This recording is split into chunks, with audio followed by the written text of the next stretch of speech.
Our journey begins in 1136, in the ancient city of Cizre, in present-day Turkey. Born as Badi al-Zaman Abu al-Ismail ibn al-Razaz al-Jazari, he entered a world bustling with scientific curiosity. His father served as a royal engineer for the Artukid dynasty, maintaining clocks, fountains, automata, and palace machinery.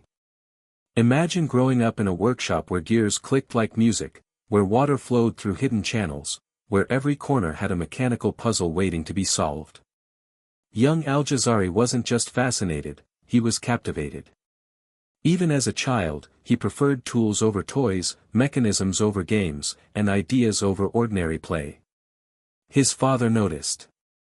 This boy wasn't simply trying to fix objects. He was trying to understand their secrets. As he grew older, al-Jazari officially joined the palace workshops. He learned mathematics, geometry, hydraulics, and metalworking. But one thing set him apart. He believed that every invention should be understood, improved, and preserved for future generations. This mindset later appears in his book, where he writes, "Understanding the principles is superior to practice alone."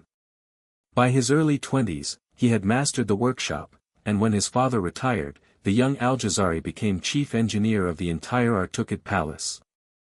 A role he would hold for 25 years. Between 1170 and 1206, al-Jazari entered the most productive period of his life. He transformed the palace with machines that were centuries ahead of their time. Water-powered devices. Automatic machines. Robots. Clocks. Pumps. Security mechanisms. Even programmable music devices. He improved existing Greek and Persian designs. And created innovations the world had never seen.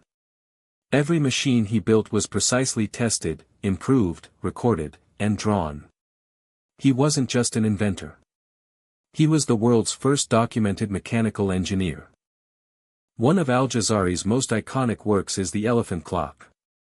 A massive wooden elephant carries a water-timed mechanism inside. A Chinese dragon. A phoenix bird. An Indian mahout, rider.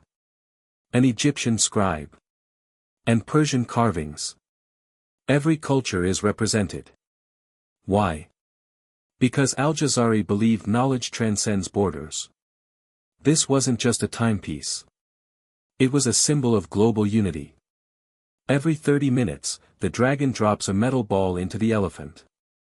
The internal water system resets, and the cycle begins again, telling time through sound, motion, and precision engineering.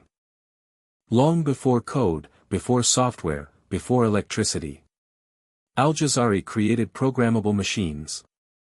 His most famous was a floating musical boat with robotic drummers. Tiny wooden pegs placed beneath their hands controlled the rhythm.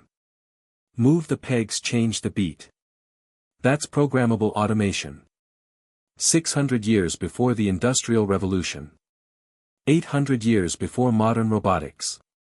Historians today call this fire, the earliest form of programmable binary control.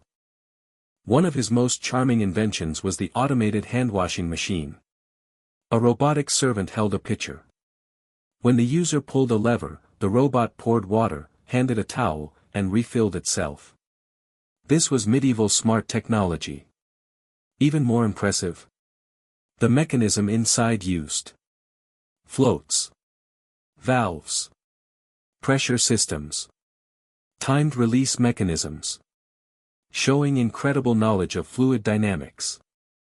Perhaps al-Jazari's most important contribution is the crank slider mechanism. If you own a car, if you use a pump, if you've seen an engine, you've seen al-Jazari's influence. His water-raising machine is the earliest known diagram of this mechanism, a system that converts circular motion into linear motion. This innovation forms the backbone of modern mechanical engineering. Even Leonardo da Vinci would later draw mechanisms similar to al-Jazari's designs. In the year 1206, al-Jazari completed his life's work. Blue Book Kitab fi Marifat al-Il al-Handasiyya. The Book of Knowledge of Ingenious Mechanical Devices. Inside were 174 machines. Illustrations. Step-by-step instructions. Material lists. Mechanism diagrams. Engineering notes. Modern historians say it is the most significant engineering work of the Middle Ages. It wasn't just a record of inventions. It was a gift for the future. Shortly after finishing his masterpiece, al-Jazari passed away, quietly, humbly, without ever seeing how famous his work would become. But centuries later, engineers rediscovered his designs. And today, robotic studies mention him. Museums display his inventions. Engineers admire his precision. Universities teach his mechanisms. Historians call him the clockwork genius. But perhaps the most beautiful part of his legacy is this. He wrote his book because he feared that knowledge would be lost. Thanks to him, it wasn't. Al-Jazari shows us that genius is not born in the present. Sometimes, the most brilliant minds live centuries before their time. And if humanity ever traces the origins of robotics, the story will lead back to a Muslim engineer on the banks of the Tigris, named al-Jazari.